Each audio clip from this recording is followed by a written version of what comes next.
Hello, hello. My name is Liz. I am the Femme Genius, and this is a reading for Virgo's Sun, Moon, and Rising for the month of October 2023.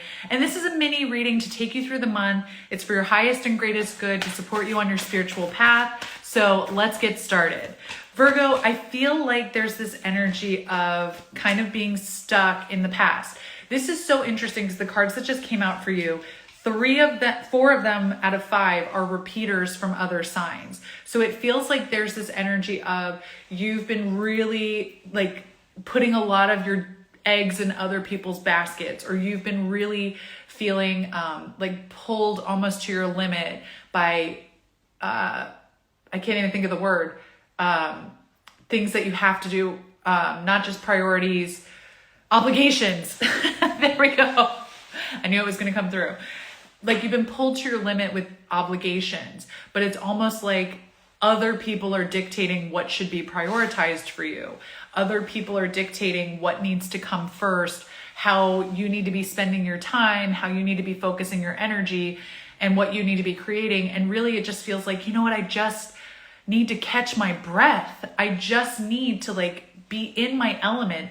I just need to go back to the details where I feel comfortable, and I need to be able to create from there. And just because it doesn't look like what you envision, and because you think I'm spending too much time spending energy on getting like the nitty gritty of the foundation correct, doesn't mean that I'm not doing the work. It doesn't mean that I'm not creating something amazing. But just because I'm not going to do a rush job, and that you think that I'm spending too much time on step one and you would rather have me already at step four, guess what? When I get step one to where my Virgo self needs it to be, the rest of the steps get to flow then. It's like I'm watching you build one of those like aqueducts from ancient Rome, the Roman Empire, which seems to be so hot these days, but where it's like it took so long to build those aqueducts, but they withstood the test of time. It was like once you get those foundational tiny elements just right,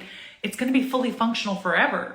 It's going to really open up a whole new flow of this energy. So it just feels like, of course, don't tell your boss to go to hell, but if other people are questioning where you're spending your energy, just, haters going to hate. They don't understand what it is that you need to do or what your process needs to be in order to create something amazing. So it just feels like there's something around like grounding into your true nature, allowing yourself to produce at a level that feels right for you, at a pace that feels right for you, and trust that the rest of that flow will come into being at the right time. And I say this because you started with the Page of Pentacles, which is one of your cards. And I know that we just came off of your season. And so it kind of feels like we're still a bit like holding on to everything you accomplished in your birth season. Happy belated birthday, by the way. Like everything you accomplished, all of the balance that you found there, all of that good feeling vibrations of being like, oh my gosh, now everybody's feeling a little bit closer to the details.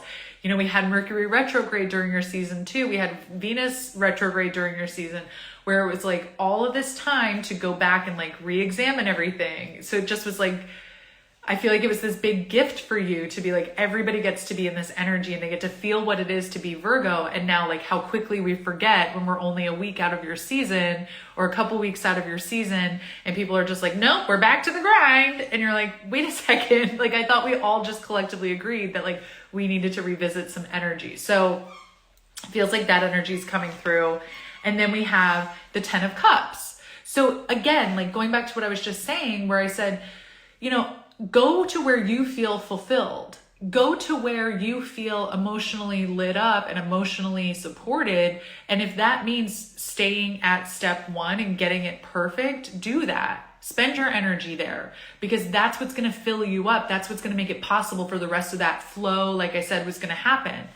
We have the 5 of Pentacles. This is one that came up for so many signs this month. So it feels like collectively we're really being asked to look at what's available to us, look at the resources that are right there that we just need to shift our perspective and take a look at. So again, shifting your perspective from other people's demands and saying that there's lack going on, there's a lack of productivity or a lack of moving forward, and you're just like, actually, I'm fine here. I'm actively resting on the details. I'm actively checking things out, get off my ass and then being able to walk through this door with much more confidence. Again, Ten of Swords, shedding the stories of others that they're trying to put on you about your productivity or your ability to make things happen, where they just don't see that you need to go through the process at a different cadence or a different pace or a different rhythm. So it feels also like it could be really helpful this month to really ground into the breath, to really come back to that natural rhythm inside of you. This channeled through the other day during my Intro to Tarot course. I'm going to share it with you.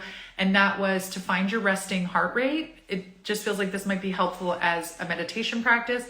Find your resting heart rate. That means, checking your pulse in your wrist or in your neck, having like a timer on your phone for 15 seconds, counting how many heartbeats you can count in those 15 seconds, multiply that by 4, and that will give you your resting heart rate. It's usually between like 60 and 90 beats per minute, okay? So let's say that you have like a resting heart rate of 70 beats per minute.